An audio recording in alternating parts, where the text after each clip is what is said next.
Good God, what happened? To quote Nick Dempsey of Rule of Three, when we talk Stanford and Oregon football, the teams are combined to 9-9, and that good God, what happened really applies to the Oregon Ducks because Stanford, they have taken a huge step back, but they're still going to make their way most likely to bowl play. They already are eligible at 6-3. They're in good shape, but this Oregon team played in the national championship 2 years ago, Nick. But this is an also ran game in the Pac-12. Of course, it's been the game for a handful of years, but not in 2016. Yeah, no. And so neither one of these teams are going to make the Rose Bowl. Spoiler alert, it's probably not going to happen.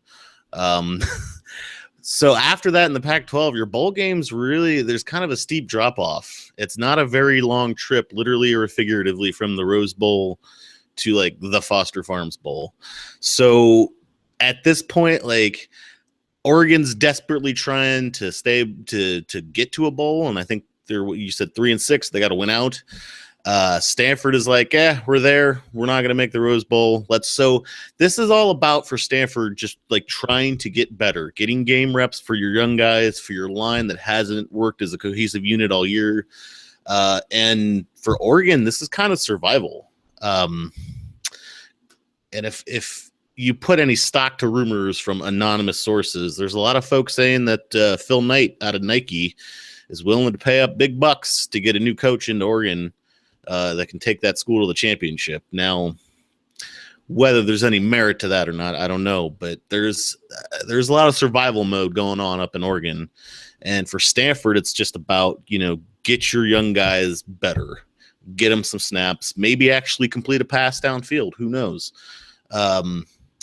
But this is a far cry from even last year when Stanford was making a run at the playoffs, or 2 years ago when Oregon made the playoffs. So we're a long way from where anyone thought we'd be right now. Oregon getting trounced week to week after winning their first two games against the likes of, the second game against Virginia, and it's been all downhill since then, aside from an Arizona State win a couple weeks ago.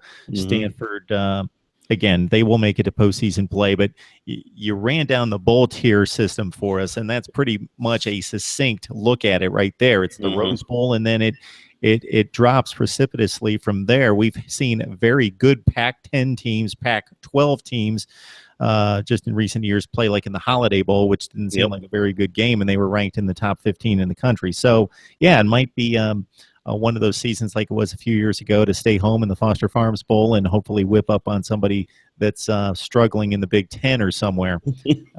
So what can Stanford salvage out of this season? What would you like to see coming down the stretch? Obviously, the development at quarterback is primary. Yeah, you need to get reps for your quarterback and see what you have there, because the two they've tried this year hasn't looked great. They've got that 5-star kid they brought in, KJ Costello.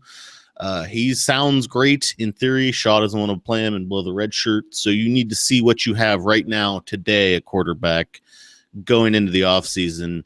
A lot of tinkering on the offensive line. David Shaw, either because of injury or because he doesn't think he has it right, has been moving pieces in and out of the offensive line literally every game this season. I don't think he's had a single game where he's had the same combination of starters for 2 games. So you really want to see who's coming up. There's a kid named Nate Herbig who is huge. He's from Hawaii. He's like 6'8", 340. They literally call him the Big Island, but he's young. You want to get him experience. You want to get your line set so that next year you've got him playing cohesively, working as one, and then you'll have, Bryce Love, maybe McCaffrey, hopefully an experienced quarterback. But this is just about getting reps. And playing for pride. So I think there's a lot to be gained here for Stanford, but it's also sort of not the end of the world if they lose. Much as I hate to say that, but 7-3 does not get them a whole world of difference than 6-4 in the grand scheme of things of this season. So this game is about getting better.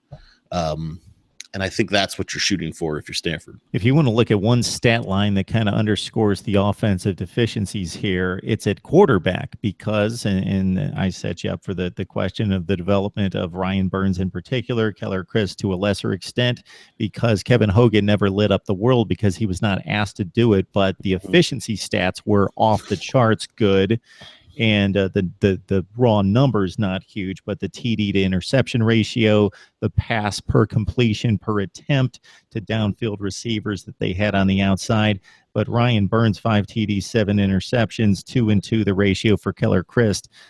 In major college football these days, if you've got 3 games left in the season and you've thrown 7 touchdowns and 9 picks, man, you're probably Navy. You're not very good. Yeah.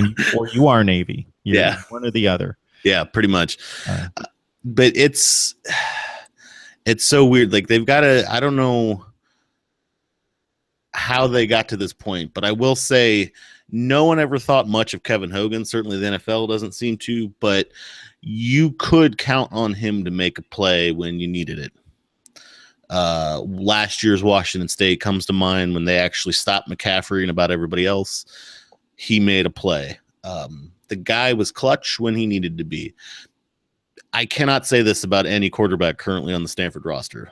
And that's what's scary. But what's impressive is even though the opposing defenses know they cannot throw the ball, they're still getting great runs out of McCaffrey and Bryce Love. They're still getting plenty of rushing yards, even though opposing defenses know it's really the only thing they can do to move the ball. And I don't know if that's a testament to McCaffrey or what, but it's a testament to somebody's doing something well in the running game. Unfortunately, there's just nothing there on the other end to back them up. Despite looking horrendous in back-to-back showings against the 2 Washington schools, despite scoring 5 points against Colorado, Stanford will be a favorite in its last 3 games against Oregon, Cal. That could be a toss-up. Yeah. And against Rice, certainly. So 9-3 is certainly still in play, and that would get them probably back into the top 25 and into a decent bowl game and possibly a 10-win season. So that would be kind of a backdoor effort, but it's possible. Yeah, and you wouldn't think it, especially after that, those 8 or 9 days where they played both Washingtons. You would have thought, oh boy, this is 5, and this year has 5 and 7 written all over it for sure. But they've done the things they needed to do to win. That Colorado game was brutal to watch just because it was, they managed one drive to get a field goal and the rest of just stall. So, it's impressive. I am interested to see the Cal game, though. It's a rivalry game. It's at Cal. The Bears are playing very well in Berkeley this year. So that'll be interesting. Can they salvage it with 10-win season? I think that would be great. But I don't think it's the worst thing in the world if they finish at, say, 8-5 or 9-4 either. As long as they're improving, I'd rather improve and have a worse record than pull out wins by having to run the wild calf every single play and no one's getting any better. So it's Stanford at Oregon. This time it does not mean anything close to a Pac-12 North championship because Washington is certainly taking care of all competitive efforts within the division. Stanford and Oregon. We thank Nick Dempsey as usual for his efforts from Rule of Tree. Thanks a lot, Nick. Anytime, Mark. Appreciate it.